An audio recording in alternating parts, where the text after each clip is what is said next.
大家好，泰国审计署大楼倒塌事件啊，现在调查有了新的进展，就是那个义泰公共发展有限公司啊，就是 Italian Thai Development Public Company Limited 啊，大家开始以为那是一家是不是国企啊？实际上不是，他的董事長已經自首了，這是被通缉的17個人中的一個啊。我們看一下泰國電視台的報道。สอบนะฮะตึกสตง.เมื่อวานนี้เนี่ยหลังจากที่ปรากฏชื่อออกมานะครับ17ผู้ต้องหาด้วยกันนะครับคุณผู้ชมที่ศาลอาญานั้นออกหมายจับแล้วปรากฏว่า1ใน17นั้นมีทางคุณเปรมชัยกานสูตรนะฮะจากอิตาเลียนไทยดีเวล็อปเมนต์จำกัดมหาชนล่าสุดวันนี้ทางคุณเปรมชัยนั้นมีการมามอบตัวที่สน.บางซื่อแล้วก็ถูกคุมตัวฝากขัง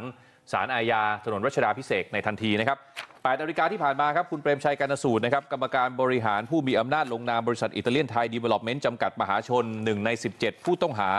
ตามหมายจับศาลอาญาคุณเปรมชัยเดินทางมาถึงที่โรงพักสน.บางซื่อนะครับด้วยรถยนต์ส่วนตัวลงจากรถนะครับแล้วตามข่าวนั้นเนี่ยบอกว่าก็มีการขึ้นนี่ฮะวีลแชร์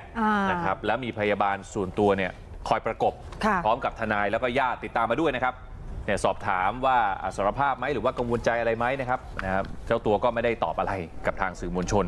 นะครับคุณเปรมชัยนี่คือโดนออกหมายจับฐานความผิดนะฮะก็คือเป็นผู้มีวิชาชีพในการออกแบบควบคุมหรือทำการก่อสร้างซ่อมแซมหรือรื้อถอนอาคารหรือสิ่งปลูกสร้างใดๆไม่ปฏิบัติตามหลักเกณฑ์หรือวิธีการอันพึงกระทำการนั้นๆโดยประการที่น่าจะเป็นเหตุให้เกิดอันตรายแก่บุคคลอื่นเป็นเหตุให้บุคคลอื่นถึงแก่ความตายเนี่ยคุณผู้ชมคือตัวของข้อหาในยาวหน่อยนะฮะในช่วงเวลาไล่เลี่ยกันครับมีกลุ่มผู้บริหารบริษัทกิจการร่วมค้ากลุ่มวิศวกรออกแบบควบคุมการก่อสร้างที่ถูกออกหมายจับในความผิดเดียวกันทยอยมอบตัวจากหลักฐานที่ปรากฏออกมาทางพนักงานสืบสวนสอบสวนเนี่ยได้แบ่งกลุ่มผู้กระทำผิดออกมาเป็น3กลุ่มนะครับและก็ขอศาลออกหมายจับจากนั้นตำรวจส่งชื่อผู้ต้องหา15 รายฝากขังที่ศาลอาญาซึ่งนายเปรมชัยขอใช้สิทธิผู้ป่วยใส่ท่อปัสสาวะนะฮะไม่สะดวกขึ้นรถตู้เจ้าหน้าที่ขอนั่งรถส่วนตัวพร้อมทนายความไปที่ศาลแต่ว่าทางผู้กำกับการสน.บางซื่อท่านก็บอกว่าต้องปฏิบัติแบบเท่าเทียมนะฮะก็ไม่ยอมตำรวจจัดรถกระบะของสน.เพิ่มอีก1 คันนะฮะเพราะว่าสภาพรถอะไรต่างๆเนี่ยมันก็จะไม่ได้สูงเท่ารถตู้นะฮะแล้วก็ยื่นคัดค้านการประกันตัวไว้ก่อนนอกจากนี้ผู้ต้องหาอีก2 รายนะครับทนายขอเลื่อนนะฮะเป็นวันที่19 กรกฎาคมนะฮะวันนี้จึงฝากขังเพียง15 รายนะครับนี่ฮะนี่ตอนนี้กำลังขึ้นอันนี้รถตำรวจรถกระบะนะกระบะตาโล่ของทางเจ้าหน้าที่นะฮะขณะที่วันนี้ครับ DSI และหน่วยงานที่เกี่ยวข้องได้ประชุมเพื่อนำหมายสารตรวจค้นพื้นที่เป้าหมาย7 จุดนะฮะแบ่งทีมออกเป็น7 ชุดเพื่อยึดแล้วก็อายัดเอกสารที่เกี่ยวข้องไว้ตรวจสอบนะฮะพื้นที่เข้าตรวจค้นทั้ง7 จุดเนี่ยก็คือจะเกี่ยวข้องกับแพลนปูน7 แพลนซึ่งเป็นสถานที่ผลิตและจำหน่ายปูนในการก่อสร้างตึกสตง.นะฮะก็กระจายอยู่ในพื้นที่ต่างๆนะครับมีทั้งในกรุงเทพอย่างเช่นแถวรามอินทราห้วยขวางบางพลัดแล้วก็ปริมณฑลอย่างที่บางกรวยนนทบุรีและมีที่อำเภอเมืองนนทบุรีด้วยนะฮะทั้งหมด7 จุดด้วยกันทางโฆษก DSI บอกว่าเนื่องจากพบว่ามีการสั่งปูนตั้งแต่ปี64ต่อเนื่องกันมาดังนั้นเรามาพิสูจน์ข้อเท็จจริงในอดีตนะฮะก็คือไม่ได้ดูตัวปูนในปัจจุบัน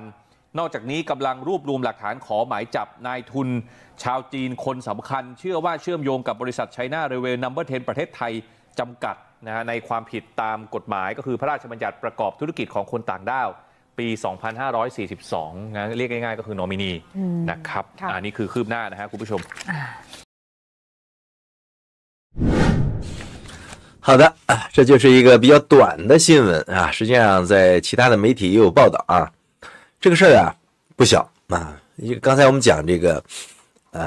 Italian Thai Development Public Company 啊，就是义泰，你说开发公司也好，发展公司也好，很多人认为它是不是一家国有企业？不是，还真的不是国企啊，这是泰国的一家私有的上市公司。哎，这个它为什么叫义泰呢？那肯定有意大利呗，是吧？那不是说泰国人爱吃意大利面啊，它是因为啊。早期的时候啊，历史上啊，应该说1954年啊，就因为泰国人和意大利人啊，他们合作打捞5艘沉船，哎，2个人呢就结下了情谊，说咱一块弄个公司吧。在1958年的8月15号就创立了这个义泰发展有限公司 ，Italian Thai Development Public Company 啊，叫 ITD。那这是一家建筑公司啊。那么1994年啊，这家公司在泰国就是证券交易所上市，注册资本呢是25亿泰铢啊。后来呢就改名为易泰发展公众有限公司。这个 ITD 啊，可能大家不知道，但是你去过泰国的人很有可能你是经过泰国的那个新机场叫索万纳普机场，那就是 ITD 建设的。所以 ITD 啊在泰国还是很有地位的啊。你想想，他能把国家的新机场建设完，那肯定是一个很有关系的。那在2024年 ITD 呢，在财务上宣布有一个重大损失，就是他投资缅甸的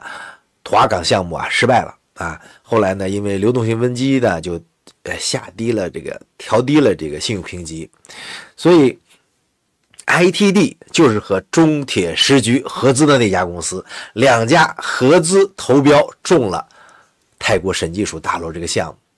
所以呢，泰国呢是有国企的，但是这家它不是泰国的国企啊。关于泰国的国企啊，我还特意了解了一下，还真的有泰国国企啊。泰国大概有56家国有企业，56家哦，总资产呢有接近4000亿美元啊，3850亿美元，净收入呢是55亿美元啊。大概雇了27万人，就是国企啊。那么比例还是比较低的啊，占泰国劳动力大概是 0.7%。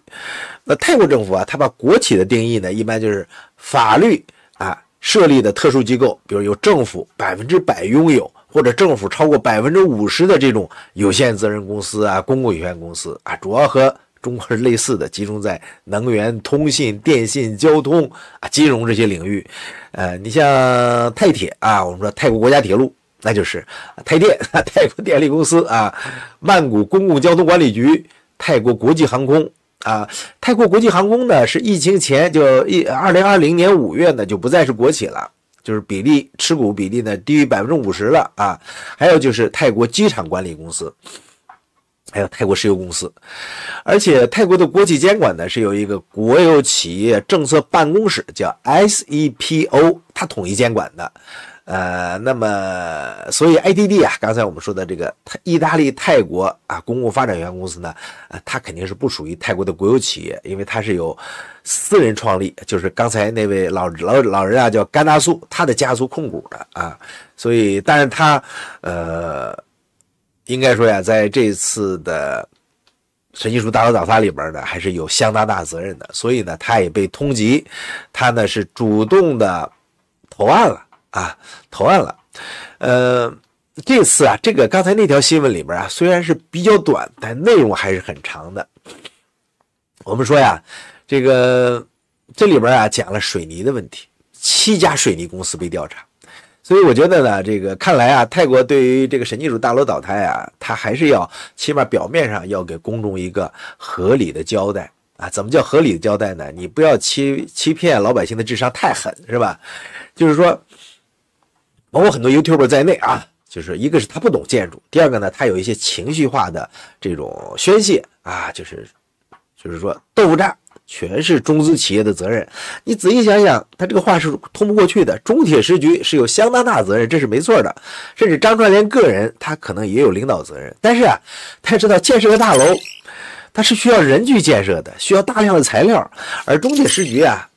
因为他在国外建设，他能从中国带过去的东西就很有限了，他只能带过去人，就是主要的管理者。所以呢，如果把泰国审计署大楼倒塌简单的啊，就是都是中铁时局的责任，这样就是属于非黑即白、二极管化了啊。我们一贯的立场啊，包括我们讨论美国总统特朗普，我也不建议大家用那种穿粉或者穿黑的态度来对待啊，就是一面倒啊，不是错的就是对的，就没有一个中间的余地。很多事情它不是这样的。那么比如说材料，我们讲绝大多数审计署建设的材料那都是泰国生产的，是吧？而且大多数都是当地企业啊，即便是有中泰合资的，占的比例也是有限的。比如那个 Sky 新科源，它也是3到4家钢材供应商中的一家，不是它全部供应的。那么大量的材料啊，它的采购决策链还是泰国人在做。大家想想是不是道理？因为泰国人他不懂中文，中国人他不懂泰文，所以呢他可能啊，就是中方的管理者，他在某些关键点做批复，但是现场的问题还是要通过代理人来做的。所以这就逮捕了17个人吧，主要都是泰国人。所以这个7个水泥调查点，刚才我们看到，包括他们的生产啊、采样啊都有，这都是泰国本地的供应商。在过去视频里边啊，我提出过好多疑问，一个重要的疑问就是这个楼倒塌以后就感觉到碎的有点过度了，是吧？碎的有点过分了，很多都顺着渣了。你要说不是水泥的责任，是钢筋肯定也是有责任的。钢筋要能咬住，就是钢筋水泥它是一体的混凝土嘛，所以这个肯定都有责任。所以涉事的钢材已经调查了，现在呢，水泥也要调查，就是这些材料是不是符合泰国的国标啊，叫 ITS 泰国的工业标准啊。另外呢，就是买东西，大家知道，你出去旅游的时候，如果你不通当地语言，如果你试图学习几句当地语言，往往是先问价格怎么问，这个东西多少钱，然后你把对方的货币以及这个数字怎么念啊，你学一学，这是最入门的，是吧？你就算中国你也得学点方言啊，比如我们到武汉去，那武汉他问价格就不太一样啊，是吧？好多钱噻，是吧？我这是20多年前学的，好多钱，是吧？那么，所以啊，这个采购的决策链如果有腐败，那整个链里边都有腐败，涉事的主要的人员还是泰国人，其实啊，那可能说分赃，比如说啊，中方的管理员是不是吃大头，这个不好说啊。所以材料的检测和验收，它也是本地化运作的，它不可能中铁时局啊派过来现场的检验员，天天盯着钢材质量来检验，他操不起那个心，肯定是委托当地人在做，所以这里边啊，你仔细，你稍微动动脑筋深究。就中铁时局啊，在建成那个照片上，那10几个人，还有翻译，还有女的，你说他现场能有几个人在现场来管事儿啊？管现场的人还是泰国人，所以就有了各种各样的造假。你比如说监理工程师，85岁的监理工程师是吧？他说我的签名被别人冒名了，是吧？另外就是设计问题，这个设计也存在很大问题。我甚至觉得在这个大楼倒塌里边，设计问题很有可能是一个严重的问题要不然就没法理解啊。就别的楼都没倒，为什么就它倒了呢？有特殊性，就是它是中铁时局盖的，别人不是中铁时局盖的，这也倒不是啊。中铁时局还盖了别的楼呢，也都没倒的啊。所以啊，建筑许可啊，咱们说泰国的建筑许可、质量检查、安全标准，这些都是泰国政府部门的责任。跑不了的，所以对钢材啊、对水泥啊这些认证检验都是泰国人的责任，所以才逮捕了17名嫌疑人啊，通缉了17名嫌疑人。那么最大的就是这位义泰发展公司的家族的这个继承人啊，就是他。另外一个比较大的问题就是挂名股东问题，就是所谓的泰国灰产，就是3名泰国公民啊，他作为挂名股东，实际上呢，是代持了中铁时局的股份。那这3个人呢，现在在逃跑过程中啊，他逃跑哪儿了？他跑到哪儿最安全？大家动动脑筋都知道，已经被保护起来了，是吧？所以泰国的外国商业法呀，是一个根本大法。这个根本大法呀，就造成了很多人，你只要在泰国做生意，你都有了原罪，就是什么呢？你在特定行业必须和泰国合作伙伴成立合资企业，而且泰国必须持有51%的多数股份，建筑、零售服务业。那你说外国人到泰国可不就是干这点买卖吗？所以就有了现在这个问题，包括现在这个严东锡老师和肖恩老师互怼的比较狠的，不是互怼啊，现在是一面倒了。严东锡老师在锤肖恩啊，就是里边也有灰产的问题。所以啊，这就是一个系统性的容忍的一个平衡度的问题。什么叫系统性容忍呢？就是睁一只眼闭一只眼吧。大家知道啊，在泰国做生意的中国人绝大多数都有类似的问题。那为什么不都掀起来呢？这就是跟我说到那个问题一样了，就是那么就在此时此刻啊，能在翻墙的中国人可能有上千万，那你能把上千万人都逮了吗？这是一个时间效率的平衡问题，对吧？那多的时候有4000多万的，是吧？所以中国人在泰国持有房产和股份就是一个默认的事实。那么所有的打击灰产呢，实际上是个口号。什么时候会激发 trigger 这个扳机被扣下来呢？就是出了事儿。你比如说这一次大楼倒了，那就出事儿了，那就要查灰产。所以这个泰国政府呢，你也不能说他没问题，他是立了这个法，这个法呢就是一个莫须有法啊，不叫莫须有法，就是那叫口袋法，差不多是。但是人家确实有这个法，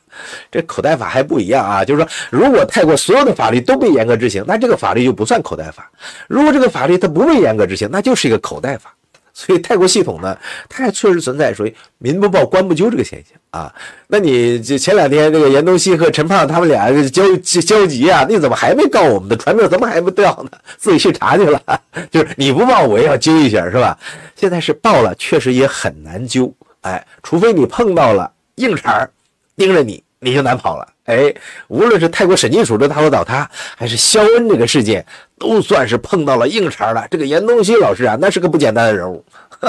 相当厉害。我看肖恩啊，这次是碰到硬茬了，所以这里边啊还要找他的巨叔啊，他巨叔责任也比较大，你干嘛说人家呀？另外呢，就是我前面讲语言是个关键问题，中国人不懂泰语。不懂语言啊，到这种非英语国家，就是我们中国人出去啊是很难的。那但凡你受过一些基础的教育的，你比如说中学毕业，你没考上大学也没关系，你起码一些简单的英语你会的，你就算全教会老师了，是吧？你hello一声也会的，是吧？不懂语言，很多关键环节呢，实际上是被当地人在控制，通过代理人。你看张传令被捕的时候，要求立马把我的翻译兼我的这个法律律师，你要给我请过来。他请了一个律师当他翻译。不然的话，到泰国确实我们很抓瞎这个语言啊，这是一种天然的一种屏障啊。我以前有很多同事啊，都是朝鲜族的啊，很多朝鲜族说起来都几十年前的事了。有一次到上海呢，我们去收应收款，这应收款叫 AR 是吧？现在叫，就这应收款呢是欠我们很多电池的款啊。我们是中国最早做隔net充电电池的，没有之一啊，是哈工大。刘博士刘喜信的那个技术最早我们开始做的，那么就在上海啊出口啊，也通过这个电信啊什么的，不电信啊，通过他们的出口企业啊出口了一些，然后就有一些应收款，我们去催款的时候呢，是我领头，小金啊叫金哲浩啊金泰浩啊忘了，他和我一块去，那哥们还是个演员的啊，很知名，不叫很知名，唱得非常好的，个子很高。是我们艺术团的，那时候我们企业就有艺术团，这个和我一块去了之后呢，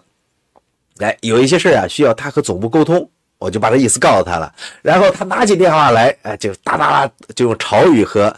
就是朝鲜话和我们总部领导沟通，总部领导也是朝鲜话啊，这样的话呢，当地人就听不懂了。那我当然也听不懂，但是我授意他去讲的，就是那个天然的屏障。这上海人也是呜里哇啦的，他们讲上海话我们也听不懂，就天然的语言屏障，都不用捂着嘴，不用捂着耳朵，这事就隔离了。所以你就是想懂想听，你也听不明白。拿着现在翻译软件，可以，部分的听明白，但是那个又显得煞有介事了。所以啊。还是要依赖本地人处理很多关键业务，这里边就有了寻租的空间啊，就信息失真以及漏洞就有了。我们回过头来说啊，我们不是帮中铁时局洗地啊。你如果是一个建筑公司领导，你会希望你的楼倒塌吗？绝对不会的。甚至你做了很多事儿，你都以为这是让这个楼更好的这么一个情况，他在可能有收回扣或者一些其他情况一块，他压根也想不到我收这点回扣可能就会让楼倒塌，这确实是没有因果关系在他的脑子里边。但是啊，如果出现了系统性的腐败，他以为就他收呢，这大家都收，每个人都成了其中的一个腐败环节的时候，这个楼他没有不倒的理由了。所以啊，这就是我们现在看到的情况，要17个通缉的人，可能有一半是这个关键的股东的持有者，另外的呢就是这些设计人员，一些这个水泥厂的供货人员啊。所以中铁时局他亚太分公司总经理啊，泰国发展公司的总经理张传令肯定是负有安全总体责任的。那么合资公司易泰发展公司，你作为合资方，你作为这个公司这样和合资之后啊，意大利这个股份可能也不少，不是易泰这公司股份可能也不少，所以他们也有相当的责任，所以他就自首了啊。另外啊，这个张传令我们过去讲过，他在过去行业里边啊，经验还算得上丰富，但那都是在工业施工场合，比如像铁路、道路、机场、桥梁工业设施施工，而这些高层建筑从它过去表现的履历来说，它好像是第一次管这类民建项目。我们说公民建，实际上是工业和民用建筑，工业和民业建筑差别可大了去了。那当然说，他可能也主动在学习，那么在决策过程中，他是不是他找不到关键点，找不到主要矛盾，在他的审批过程中，哪怕他没有渎职呢，没有这种主观渎职的愿望，他知识储备不够，某些变更啊、洽商函啊，他就签字了，也有可能，他要大干快上，他主动的，要把速度提上去，就更带来更多的建筑漏洞，所以不合理工期、成本压力，包括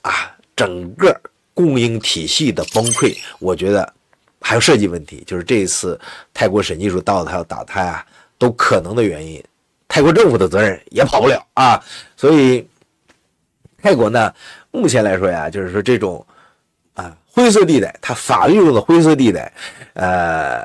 它是不符合目前的这个商业运作的这个规律的啊。你两难是吧？你既然想吸引外资，你又弄了一个相当于口袋法这么一个法律放在眼前，那就让对方就会产生不信任就会有一些短期的行为。所以中方就是中铁时局在总体管理上是一定有责任的，而且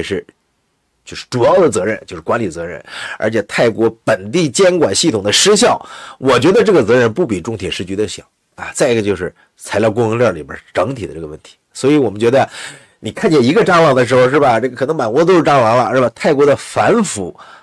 任务还是很重的如果没有这次大地震很多人可能一辈子都不会发现这个问题。所以这块大地震就是缅甸大地震让泰国曼谷这一栋大楼忽然倒塌，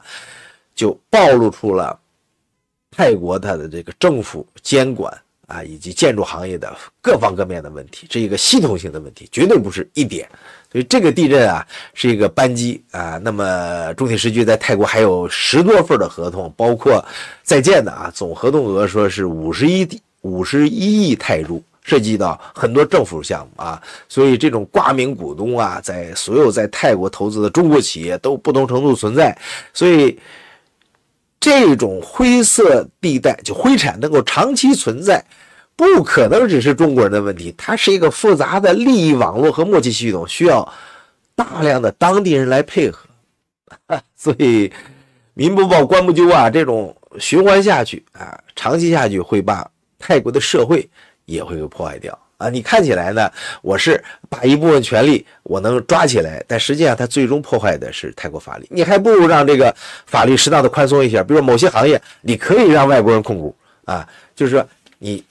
开始别的监管可以是吧？所以到现在为止，这个大楼倒塌已经造成了109人死亡和失踪，所以泰国的反腐还是很艰巨的。这个既得利益者的抵抗到现在为止逮捕了10几名嫌疑人，还好像没提到泰国审计署的主要官员的。从这里边你就看到这个泰国审计署他在这里边关系有多硬，泰国政府有多护着他是吧？所以在这个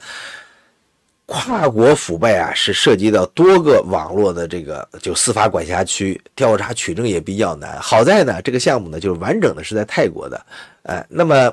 DSI 就泰国特别调查局他调查的当然都不是一般的刑事案件它涉及到系统性腐败的。什么时候 DSI 直接把审计署的主要领导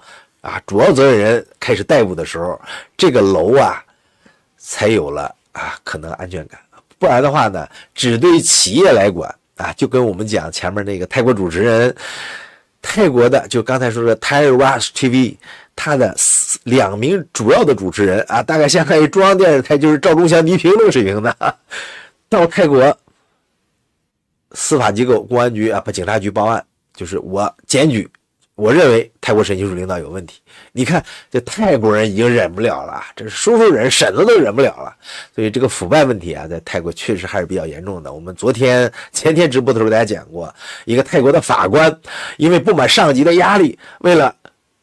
他认为的公平判决，不想草菅人命，当庭开枪自杀，这多么烈的性质从这个角度也反映出泰国的腐败其实也是相当腐败的，但是跟某国比那还是有差距的好吧。这就是泰国审计署啊大楼倒塌我们做的一个新的 reaction 以及评论，谢谢大家收看，我们下次再见，拜拜。